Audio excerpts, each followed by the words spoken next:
নচ্ছার বউ এনেছি একটা। মা আমি মোটা হয়ে গেছি তো, ঘরে কোনো কাজ করতে পারছি না, তাই একটু এক্সারসাইজ করছি।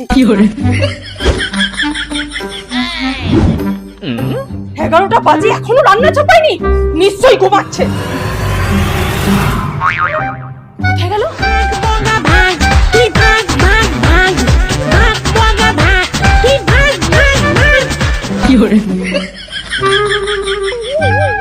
এই কোথায় ছিলে?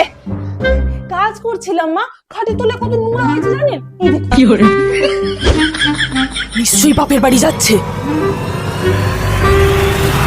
এখন বাপের বাড়ি যাওয়া হবে না, পাড়ার অনেকে তীর্থে যাচ্ছে মা, তাই আপনার টিকিটটাও করে দিয়েছি, যান। আমাকে বাপের বাড়ি যেতে দেবে না তো কি হয়েছে? বাবা মা এখন থেকে 1 মাস তোমরা এই বাড়িতেই থাকবে।